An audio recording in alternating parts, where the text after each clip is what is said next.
Good afternoon, Harlem and Harlems of the world. This is Terry Wisdom coming to you live from Harlem on this historic and momentous Father's Day. Harlem Network News, as most of you know, was created to bring information to the Harlems of the world, to the urban communities, and assure that our communities are informed, because knowledge is power. Without further ado, we're going to move right along. We will be live today from 3 to 5 o'clock. And our first hour, we have Dr. Maulana Karenga. And after that, from 4 to 5, we are going to have Harlem Men speak on manhood, fatherhood, and community. So I would like to properly introduce to you Dr. Karenga. He is a professor and chair of Africana Studies of CSU at Long Beach. He is the chair of the organization US and the National Association of Kawaida Organizations, NKO, as well as the creator of Kwanzaa and the Nguzu Saba. Dr. Karenga, thank you so much for joining us. And I think just unmute and we'll be ready to hear from you. Thank you. I would like to say on behalf of my organization, US and Advocates, thank you for this invitation. Thanks to Bernardo Ruby and also you, Terry Wisdom, for this invitation. It's always good to come and speak on Harlem Network News. And so thank you for that. Happy anniversary, or pardon me, happy Father's Day to all the fathers there. Father's Day. Praise them for all that they have done. It takes a lot to be a Black father today, more than most people could imagine. And so I want to pay homage to those who have stood up and who have, against all odds, made a place of harmony and peace for their home, and at the same time raise their children in the upward path of our ancestors. And also I pay homage to those who tried, who made good faith effort, but did not do as well as they might. And what we do on this day is call for support for those brothers who want to be good fathers, but need our support. And so we should always support each other. That's the first principle of Kawaida, Umoja, unity, or the Nguzu Saba, Umoja. So let us practice Umoja and build a wall around our community for protection and security, for nurturing and for raising up men and women who represent the best of what it means to be both African and human in the world.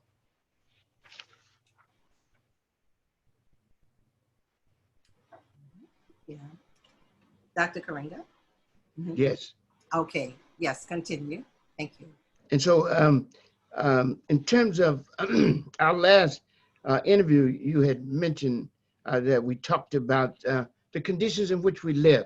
We live in a context which I call the pathology of oppression. And in that pathology of oppression, there are two viruses that plague us, the COVID-19 pandemic and also the pandemic of racism. And racism makes the virus of the COVID-19 more dangerous to us because it has to do with different chances for life, different conditions of life and flourishing. Healthcare is problematic for us, not only in terms of access to it, but even when we get there, doctors do not recognize what we say to them, do not appreciate it in the way that it should be, unless we insist and struggle. And most people would rather not go through that hassle. So sometimes they develop what is called underlying conditions or preconditions that make the virus, make them more vulnerable to the virus. The housing situation, the environment in which the house lived, that also is a precondition that makes us more vulnerable. Living in dilapidated housing and in the shadow of industry, of polluted air that gives us asthma, that give our children asthma. So we deal with different structural disadvantages from the dominant society. And all of it is based in this racism. And racism, I want us to know, is not simply an attitude where white people don't like us because of the way we look. That's racial prejudice, an attitude of hatred and hostility against people because they're different or for some other reason. But racism is being able to turn that hatred and hostility into public policy and socially sanctioned practice. So if the white people just disliked us, we say get some therapy. But if they can take that dislike, right, and turn it into public policy, where they can shoot us in the street under the color and camouflage of law, and it is not only policy, but also socially sanctioned practice, that's a whole different kind of thing. That can mess not only your day up, but your life up. And that's what Yes, we're absolutely. dealing with. And we need to, of course, resist that.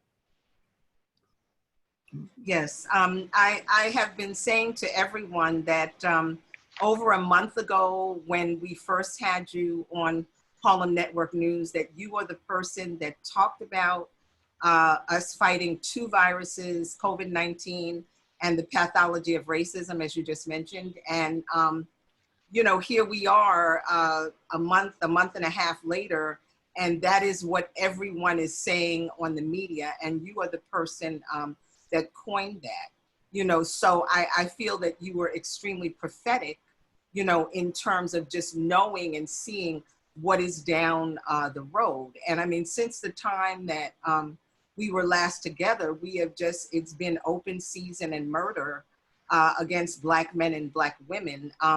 Would you like to speak on that and just what that is and what we can how we can just move forward, because it has been overwhelming, as you said, for us to be dealing with the COVID and then just the murders. It's been an overwhelming situation. Yeah. But yeah, so if you would just speak to that, I would greatly appreciate it. Both in terms of the, thanks for that, Ted. Both in terms of the number of infections and the number of deaths. We outstrip everyone, right? Besides maybe the Native Americans. But certainly in terms of white people and other people that are given statistics or the statistics for, you can see how much advantage whites have over our lifespan and our life conditions.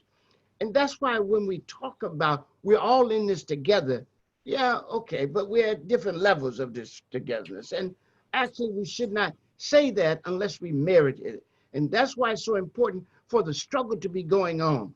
The struggle has to be one focused on, of course, ending police violence and the racism that fosters, facilitates, and sustains it, but also building a new society, not only reimagining policing and security and public safety, but also reimagining a just and good society where white is no longer the center of every sentence, where it is not only white privilege, but white power that determines and even dictates our life chances and life conditions, but where there is America not as a white finished product, but an unfinished, ongoing multicultural project where everybody, each people and culture has both the right and responsibility to speak its own special cultural truth and to make its own unique contribution to how this society is reconceived and reconstructed. And so I want to praise Black people and their allies in struggle who have waged an impressive and admirable struggle against police violence and the racism that fosters, facilitates, and sustains it. They have brought heightened attention to police violence and racism. They have challenged all people of goodwill to stand up, speak out, and join the struggle. They have also created a massive multi-racial and intergenerational social force for social change, led by Black people, not seen since the 60s. And they do it at risk of their life, not only again from the COVID-19 virus, but from the virus of racism in the police hand, because they're still shooting us down, shooting us in the back, as if they Yes. cannot shake this racist attitude of dominance, deprivation, and degradation of others, right? Having the power to lord over us. And so it's very important for us to continue to struggle, to not get weary, to not walk away from the battlefield until the struggle is won, and to not accept symbolism for substance. So it's good that people have come out. It's good that they're in the street. And it's good that some of the people have confessed to what they've done. And it's good that people kneel and all that. But what we need is structural change. We need legislative change, policy change, and structural change in order to change this country, because the people are working within a framework that supports these kind of rogue and depraved actions against Black life. The people have also, made impressive victories, got indictments where people wouldn't have expected them before, not only in the torture murder of George Floyd, but in the shooting of and killing, the massive shooting of Breonna Taylor. And also all the other struggles that have come after that, the shooting, we have responded to them on the spot and demanded that the police be prosecuted. People have also issued solidarity statements. Commitments have been made for reform by state government, county, and city governments, right? And even the national bill has been proposed to ban chokeholds, to ban the kind of killing that has gone on, to reduce the budget, to not use force except as the last resort, a mandatory de-escalation, right? And also building a data bank on these people. People say all the police are not bad, but it's so many, it seems, in our neighborhood, as Malcolm said, that we have to have a list of them so that they don't do damage in one district, be fired, and go right to the next one. So we need that data bank, and we need to watch it and make sure that they don't carry this depraved disregard for Black life and Black rights that they have. And also, I think it's important for us to understand that we have created a new opportunity for a conversation that's deeper on racism.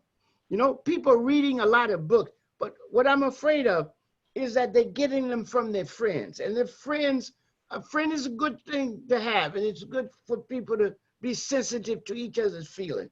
But they need the raw truth, like Malcolm said. We have to talk to the white man in plain talk, right? We can't let him feel comfortable oppressing us, right? And we can't give him excuses for how he was raised and how the culture made him do it. No, people have to accept moral agency. They asked it from us, they have to demonstrate it. And they would not change simply talking to their friends. They must talk to people who are descendants of Malcolm and who speak truth, not only to the people, but to power. But we have to always speak truth first to the people so that the people will know what we're saying, and the people can, in fact, reaffirm and co-sign what we're talking. So I think it's very important for us to take advantage of this. And we cannot keep making white people the subject of every sentence. Like, for example, if you ask, and this is important for us in terms of the keeping Black leadership, keeping Black centrality to this struggle. Because if you ask some of the celebrities and the people that they put on television, they said, what do you think about going? And the first thing they said, oh, I'm just impressed with all the white people. But the reality is that if Black people didn't stand up, white people wouldn't show up. It's Black people who stood up that made white people later show up. We've got to stop masking the social and moral vanguard role we play in this country. We have from the beginning been a social and moral vanguard in this country that has struggled and won battles with our allies that not only transformed the character and course of this country, but expanded the realm of freedom in this country and inspired other marginalized people and oppressed people struggling in this country and around the world. Other people of color borrowed from and built on our struggle, borrowed from our moral vocabulary and developed their own. I mean, they were self-determining, but they were inspired by us. And that is the Native Americans, the Latinos, the Asian, women, gays, senior citizens, disabled people, They all borrowed our moral vocabulary and our moral vision and pose our struggle as a model to emulate. That's why they always say, just like blacks, right? Because we have been the moral and social vanguard in this country in a very unique and specific way. This doesn't take anything from other people. They've struggled also, Native Americans, before we even got here, right? So I'm just saying that we have a special role and we cannot abandon it by finding ourselves overpraising white people. White people are there because we're there. We stood up, they showed up. But there were also, and there is also, Native Americans. There are also Native Americans, Latinos, and Asians, as well as European. So praise them all, but always maintain your leadership and your understanding of the struggle that you're fighting, which is unique in itself. It has intersections with other groups, but it is unique. And you can never collapse it or merge it in such a way where we lose our identity and our own internal agency as a people. Another thing I think we should see from this is that it means that the Black freedom struggle, which they renamed the civil rights struggle, leaving out the Black power, right? Absolutely, absolutely. We have to call things by their rightful name. Our oppressor cannot be our teacher. He cannot tell us what's happening, right? We have to speak our own special culture truth. And so we have to see that this represents a continuing unfinished fight left over from the Black freedom movement of the 60s and even before. And what we have to do is continue that. And also I want to mark how the international response has been good. It shows the continued respect and embrace of our struggle and the drawing of lessons and parallels and inspiration for their own struggles for freedom and justice and equality and power. And it reminds us of what Malcolm said also, is that we must see ourselves as part of the rising tide of human history, the dark peoples of the world, struggling against oppression, struggling to control the space they occupy and to create a new world that actually increases human good and ensures the well-being of the world. Okay, for those of you who are just tuning in, I am Terry Wisdom, and I am the host for Harlem Network News. And I have here with us the Honorable Dr. Maulana Karenga. And he is the creator of Kwanzaa. He is also the professor and chair of the Department of Africana Studies, CSU, Long Beach, California. He is chair of the Organization of Us and the National Association of Kawaida Organizations, NAKO.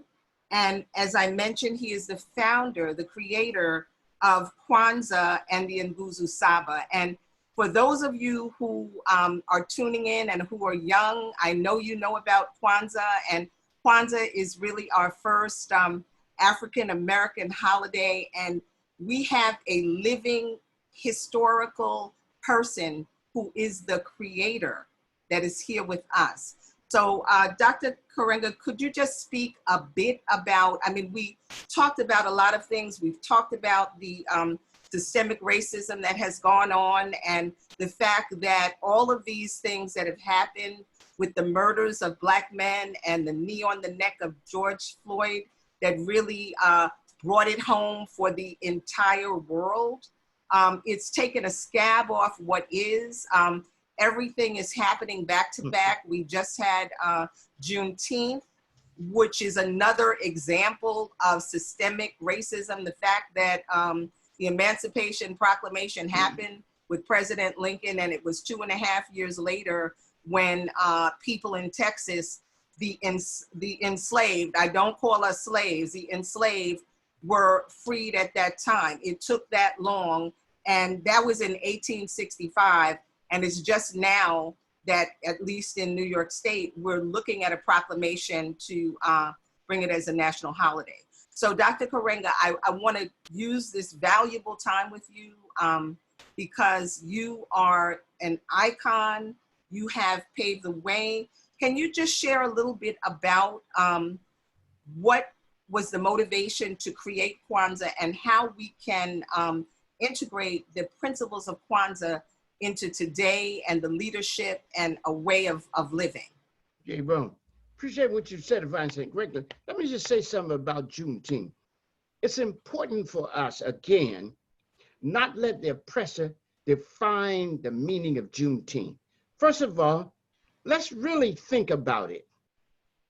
Texas was in the Civil War and was fighting against the North, just like everybody else. The Emancipation Proclamation didn't free anybody in the South, including the people in Texas. So to say that the Emancipation Proclamation freed us in '63 is not real, right? It was used as a last resort in a war effort to give a moral character to a war that was fought for political reasons, saving the Union and transforming the enslavement economy into a capitalist economy. So I think it's very important for us to understand that. And don't ever believe Black people in Texas don't have ears and they don't live next door to Louisiana and all these other places. So the question of freedom is not with the coming of the Union General, right? Because it was 16 months after that the war ended and the enslavement ended. So the enslavement didn't end with the guy coming up there on the horse, right? It is a psychology of freedom when Black people declare themselves free, when they walk off the plantation, when they in fact pull off those colonial clothes they're wearing in the parlor, when they get down out of that buggy that they're driving for Miss Ann and Mr. Charlie, and actually tell them drive themselves back to that house of horrors they call home. It's Black people who think freedom and act freedom that create that. So we have to have a real strong conversation about Juneteenth, because in the final analysis, if you look at all the things that were happening on television, white people are at the center of this, and people are praising white people for bringing them news, right? But the reality is that Black people fought in the war. 250,000 African people fought to free themselves. And people fought where they could with the weapons that they had to free themselves. And that's the conversation we might have in the midst of drinking red soda water, barbecuing, bopping, and doing other things. We don't want a dark version of the 4th of July and Frederick Douglass not be present. Frederick Douglass have to be present at Juneteenth, just like he's present at July 4th. So I want to say that about Juneteenth, and we can talk more about it in a minute, but let me go to Kwanzaa, right? I created Kwanzaa in the midst of the Black freedom movement, right? When people were saying that knowledge has to be put in the service of the people. I was a college student. I left college at UCLA, and I asked myself, as Mary McLeod Bethune challenged us to ask, what will you do with your knowledge? And she taught us that knowledge is not knowledge for knowledge's sake. Knowledge is always for human's sake. And the question she said is, what are you going to do with your knowledge? And Dr. Bethune said, it is up to us who know to discover the dawn and then share it with the masses of our people who need it most. And Kwanzaa became a way for me to do that, to study African culture and to bring that culture to people and to use it in the process of our transformation. So there are 3 basic reasons I created Kwanzaa. First, to reaffirm our rootedness in African culture and our identity as African people. Because the European had lifted us out of our own history and culture and made us a footnote and forgotten casualty in his culture. And so as Cabral said, part of our struggle, a central part of our struggle, was to return to our own history, right? So that we could speak our own special culture truth. So that we not have to erase ourselves, hide ourselves, or accept the negative names he called us. But we would know ourselves in our expansiveness as the first people to stand up and speak the first human truth, who organized some of the basic disciplines of human knowledge in the Nile Valley, who underwent a Holocaust of enslavement that was one of the most savage experiences in human history. The only equal to it is the Native American in terms of numbers and savagery, right?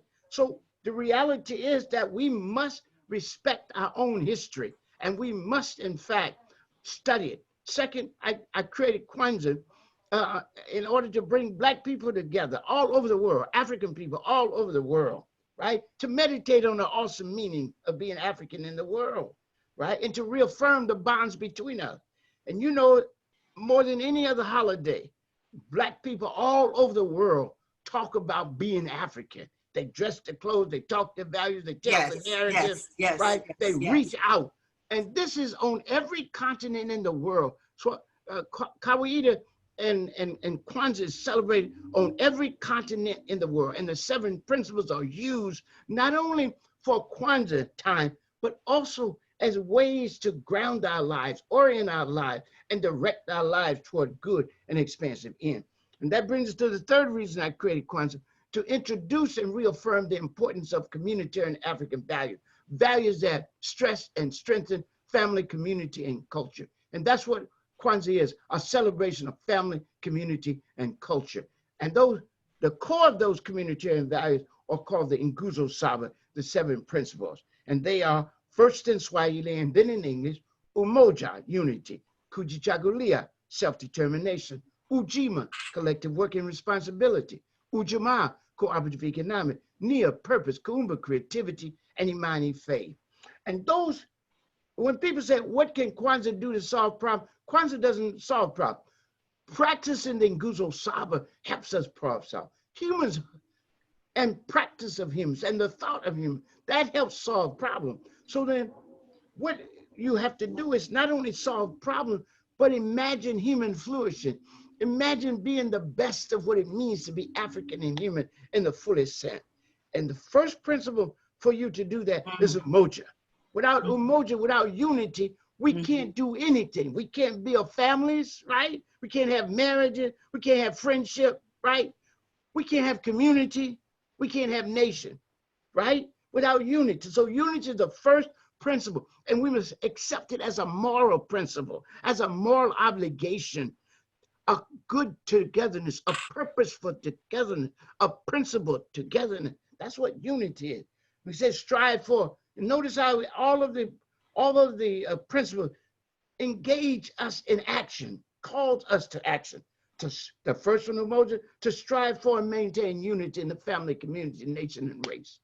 And by extension, the whole of humanity. But we have to organize ourselves so that we don't sit at the table of nations naked and in need, but fully clothed in our own culture and part of a self-conscious people that knows its history and is struggling to create a future worthy of the name African, right, and human. So second, kujichagulia, self-determination.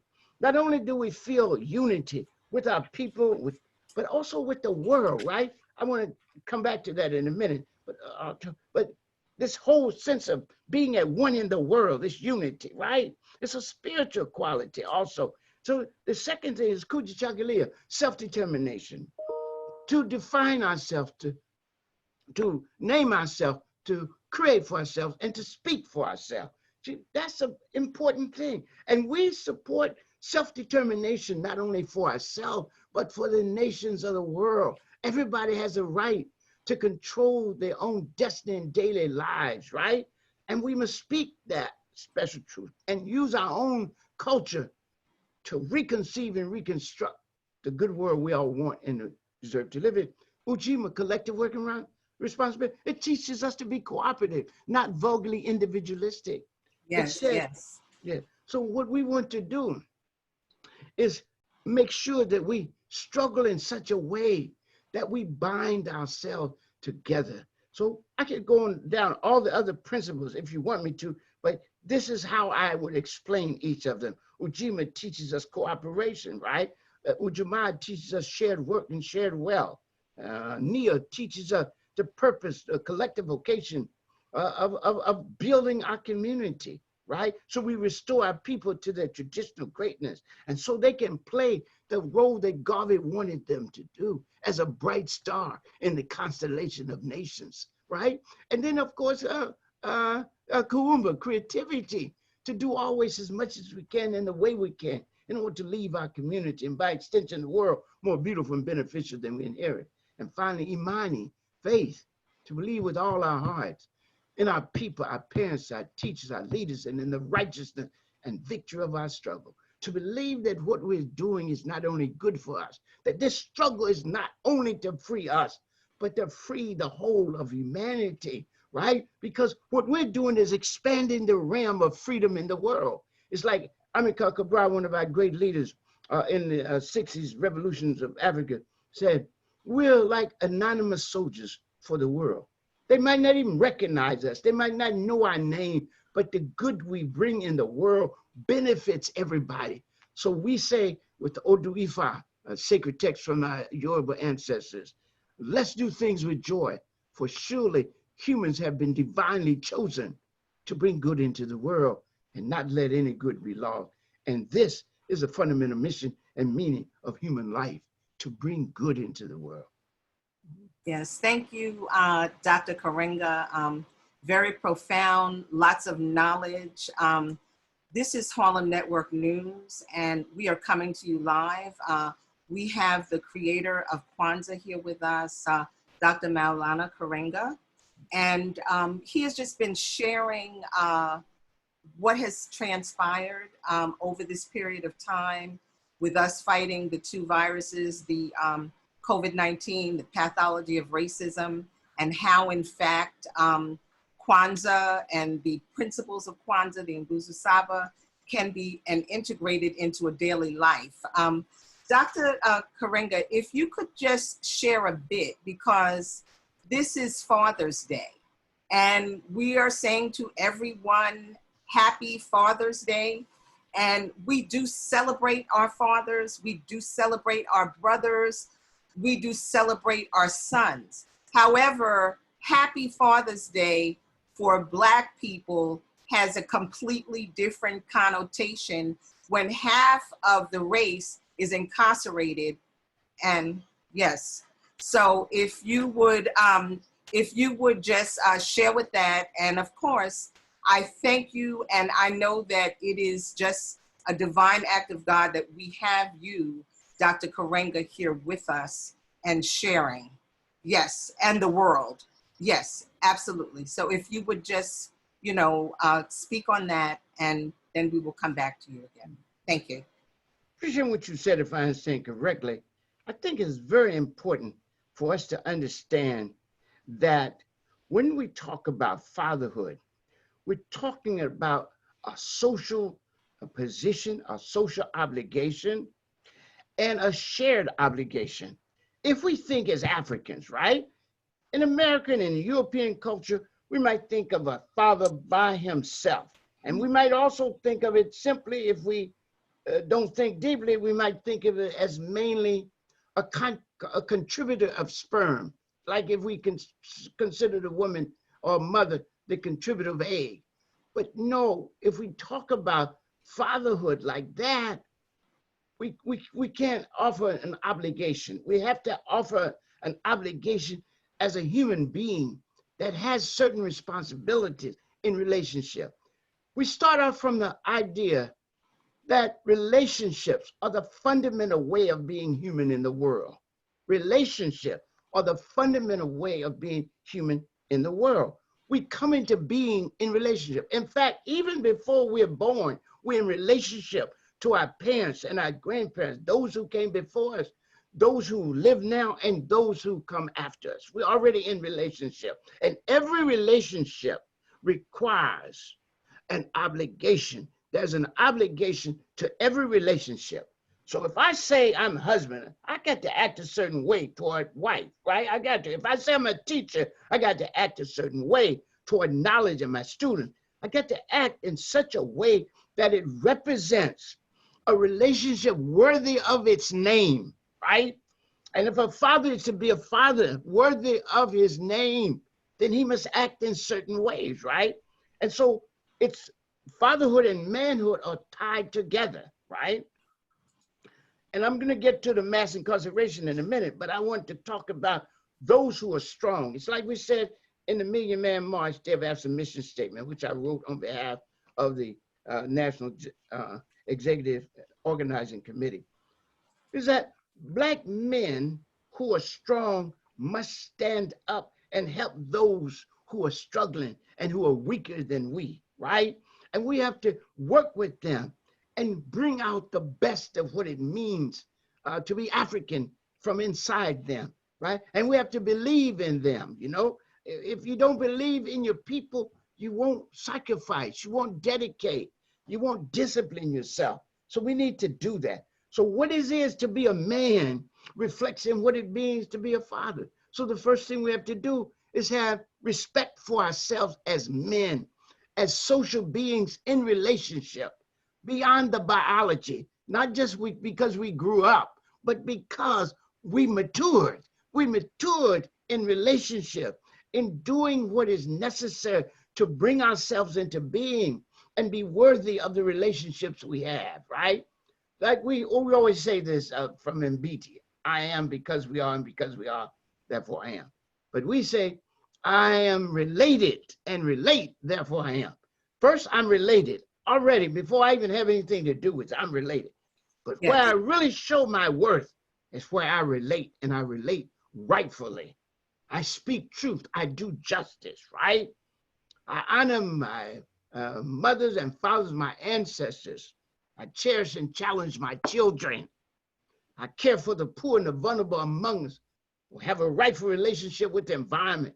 We constantly struggle against evil and injustice and oppression, and always raise up, pursue, and promote the good. That's what we have to do if we're men. If we're men, so we have to respect ourselves as social beings with relationship. Second, we have to respect our species have. Women is our species have, and how we treat women.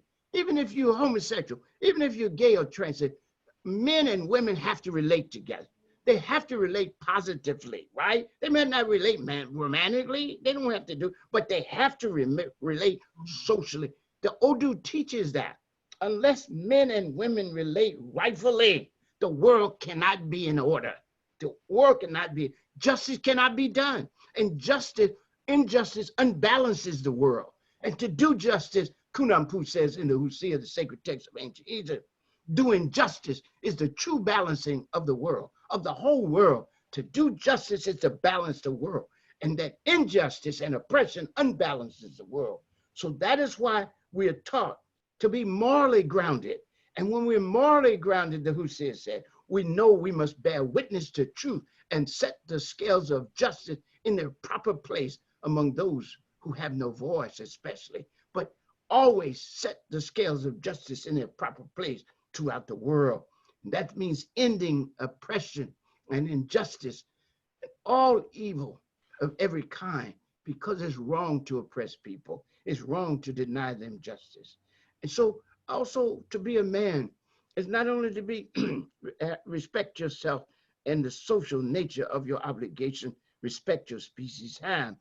It is to be morally grounded, as I said, to speak truth and do justice. Also to be socially responsible, to care for people, to help build the institutions that house and advance our aspiration, to not simply be a possessor of things, but a possessor of virtues of excellence of mind and heart, and and soul, that we think good things, that we know that we are divinely chosen to bring good into the world. And we're chosen not over and against other people like some systems might have, but we're chosen with all other human beings to do one thing, to bring good into the world, and to use our profession, to use our capacities to bring good into the world, to enrich each other's lives, to build relationships that last and that prevent us from some of the evil that we can get into and do. And so we must build walls of warmth around our people. And those who have made mistakes, we have to, as the text said, stretch out our hand to those on the road to ruin and those who are already in this uncomfortable place of ruin. And we have to lift up them. And that's in ancient Egyptian, the ethics is called Suruj Ta. It means to repair and renew and remake the world, making it more beautiful and beneficial than we inherited it. And it means, of course, that we repair and remake ourselves at the same time. And that means, of course, to raise up what is in ruins, to repair what is damaged, to rejoin what is divided, to replenish what is depleted, to set right what is wrong, to strengthen what is weakened, and to make flourish that which is fragile and undeveloped. And we have to see ourselves then, Black people, as wounded physicians, as injured physicians who have it in their capacity to heal their wounds, to repair their wounds and injuries, as in the process of repairing and renewing and remaking the world that caused those injuries. We live, I started out saying, in a pathology of oppression. And with that comes these two pandemics, the pandemic of COVID-19 and the pandemic of racism. Pandemic means it's widespread, it's throughout, it's everywhere, because that's what racism is. Racism is a system of denial and defamation of a people's history, humanity, and right to freedom, based exclusively or primarily on the false concept of race. And when I say race is a false concept, I don't want you to mix it with how we used to use race just as peoplehood, right? I'm not denying peoplehood. We're Africans. There are Native Americans, there are Africans, there are Latinos, there are Asians, there are European, and thousands of different kinds of groups within those 5 categories, right? So I'm not denying peoplehood. I'm an African man. But race is something you have devised in the 17th century. And it is a social biological category used to assign human worth and social status using white people as a model. In other words, the closer you are to white people, the higher your human worth and the higher your social status. And the further you're away from white people, Black people, the lower your human worth and the lower your social status. That's why that white man with his knee on George Floyd's neck felt secure in his savagery. He believed he had not only the right, but the responsibility to suppress this menace to society, this Black man who, has been defined as the greatest threat to white people and to white society. And so he is supposed to have open season for him, right? We have seasons for possums and deer and all these other things people hunt, right? Yes. With Black people, it's open season all the time. Black men and Black boys, right? This is what's cold, and also women, right? To a lesser degree. I don't want to underestimate the focus, the overwhelming focus on Black men, right? Yes. But at the same time, I want to take into consideration Black women also, because there's a depraved disregard for Black life. Yes, yes. Thank you, Dr. Karenga. And this is Harlem Network News. This is Terry Wisdom. We have here with us Dr. Maulana Karenga, who is the creator of Kwanzaa. And he has been sharing a lot just in terms of the racist system that we live in and focusing on what is happening to Black men. And I'm glad that you said, yes, we're focusing on the women, but it has primarily been against Black men. And I respect all of the things that you shared in terms of how we can heal and all of the cultural and rich, history that we have to rest on us in order to help us to heal and survive. But my question is, in this systemic racist system that we live in, where it is designed to assure that we are economically deprived, we're medically deprived, we're deprived in many, many ways. And though we are pushing back and working and fighting, it comes down to the fact that a man like Eric Garner was selling loose cigarettes to help support his family, and he died. He was killed. So how do we move around that? And I know in the beginning of the conversation, you did say that, we've got to look at legislation. There are a lot of things we have to do, but that's the basis of what we're dealing with. And also we're dealing with the basis of media. And this is why Harlem Network News is so critically important, because a lot of the events that happen here in Harlem, and I'm sure it's in all of the Harlems of the world, we have events where ministers put together a march of 2,000 people, and it's not covered on any media except for Harlem Network News. We have all kinds of things that happen, positive things to support our hospital workers, no coverage. If somebody is shot or the whole Harlem is burned down, they're going to cover that. So the media and the images has something to do with how we think about these Black men and Black women, that they are subhuman. But I think that in the George Floyd murder, just the world seeing that really made a difference. And then the humanity came when we understood the relationship that he had with his daughter, when we understood Rayshard Brooks and the relationship with the daughter, and the world is being able to see, whoa, these people are human. So what are your thoughts on that as we begin to wrap up? Yeah, appreciate what you said, if I understand correctly. It is so important not to assume that white people would just automatically change their attitude because they see something. It always has to be joined with struggle. Again, if Black people hadn't stood up, white people wouldn't have shown up. And if Black people don't make the case, white people ain't gonna make it for them.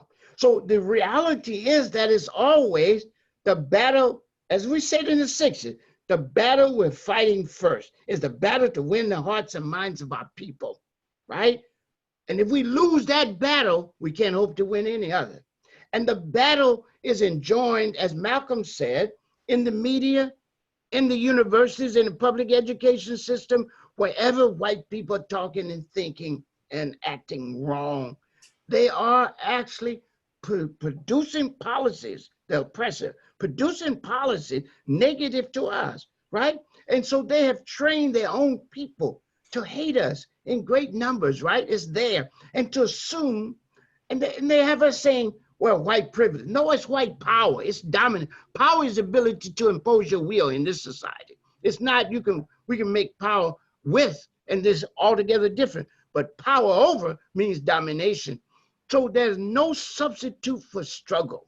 In the context of oppression, there's no remedy except resistance. And there is no strategy worthy of its name that does not include struggle. And there is no way forward except across the battlefield for a better world, a better society. And Malcolm said it, wherever Black people are, there is a battle line. That whether we're in the East or the West, North or South, you and I are living in a country that is a battle line for all of us. And Paul Robeson before him said, the battlefront is everywhere. There is no sheltered rear. So we have to fight in the media. We have to fight in the university. We have to fight in the church and the mosque and the temple. Wherever Black people are, they must struggle to come into consciousness. Malcolm gave him 3 fundamental points. Wake up, clean up, and stand up. Wake up, come into critical consciousness. Stand up, clean up, do moral grounding, speak truth, do justice, love each other, be kind, do not do evil, the Odu said. 3rd, stand up, struggle always to expand the realm of freedom, lay the basis for achieving maximum African and human good and the well-being of the world. Struggle is key to all of this, struggle. And let us remember, we have to continue and intensify and expand the struggle. We have to resist seduction and suppression by the established order. We have to see and engage the problem, not only of police and police violence, but of systemic racism as a whole. And we have to focus on legislative policy and structure change, right? Because as King said, you know, maybe you won't love me, but I have to restrain you in your hatred. And Malcolm said, we don't have time in our life. We could be killed while the white man is getting his hatred and psychological disorientation straight. That we have to build a structure to defend ourselves, to develop ourselves, and to advance our interests for African and human good and the well-being of the world. So struggle is the key here. And that's what I would like to end on, because I know we're at the end. I'd like to say to the people, continue the struggle, keep the faith, hold the line, love our people and each other, seek and speak truth, do and demand justice, be constantly concerned with the well-being of the world and all in it, and dare help rebuild the overarching movement that prefigures and makes possible the good world we all want and deserve to live in and leave as a legacy worthy of the name and history African. Happy Father's Day. Thank you, thank you, thank you, thank you, Dr. Karenga. And We are just so grateful. We're grateful to God. We're grateful to this day. We are very grateful to all that has transpired. It has been horrific, but it has also, as the younger people say, it has helped us to stay woke, to get woke. And so, as you said, it's a struggle. It's a struggle that we're going through. It's a struggle that we're walking through. Yes, sir. Could I say that it's good to be woke? You can wake up, but you also got to get up. Malcolm said, wake Absolutely. up, clean up, and stand up. You can't just woke up. You got to wake up, clean up, and stand up. Yes. You got to do right by each other, right? Yes. You got to love each other, embrace each other, care for each other, reach out to each other. Even when we talk physical distance, let's not forget we need social closeness. We need closeness. We as people, right? So Malcolm, again, I'm writing a book on this, by the way. Malcolm, wake up, clean up, and stand up. Yes, yes, yes. Thank you once again, Dr. Karenga. And for those of you who are just coming in, this is Harlem Network News, and I am Terry Wisdom, and I am your host. And I implore that all of you who are watching all over the world, please share with your friends, your social media. We have the opportunity now because we're in a technological, we had the Industrial Revolution, we're in the technology revolution. So it's easy for us to get to everybody. It's easy for us to get our message out there. And we need you to spread the word about Harlem Network News, because we are bringing the information to you, but we need you to support us. We need you to make that donation. The same way you make that contribution to WNET or any of the public access stations, we can continue this work and bring the knowledge, bring the people to you, but we have to underline it with an economic empowerment. This is about us. And this is, you know, embodying the principles of Kwanzaa. Those of you that have talents in writing or all of those things, we need people to work. We need you to submit your articles. So we are just grateful that Dr. Karenga has graced us, and please continue to follow Dr. Karenga. We have a living legend. Kwanzaa is a holiday that was created in my lifetime, and the creator of Kwanzaa is here. So he is here to help shape, build, be connected to. He has organizations. Dr. Karenga, I'm going to bring on our other guest as we're in the transition, because yes, so please, how can they reach out to you? How can they support you? What is needed? Please just let us know. Okay, let the world know, because we support you, you support us. This is how we work collectively. So our website is us-organization.org. Yes. us-organization.org. Also, African American Culture Center LA.org. African American Culture Center .org. African American Culture Center LA.org.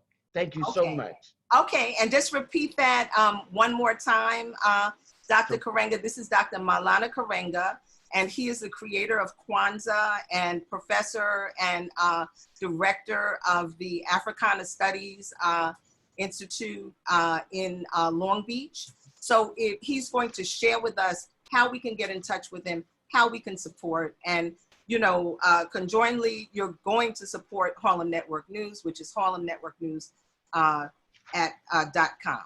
Okay, so Dr. Karenga, if you would just repeat, and I know you've got to get on to another event. Thank you so much. So again, a quick way is to say the official Kwanzaa website.org. That's one. African American Culture Center -LA.org. And then finally, us-organization.org. US-organization.org. Thank you so much. Okay, thank you. And this is a conversation to be continued, and we appreciate it. And you have a blessed day and a happy Father's Day, Dr.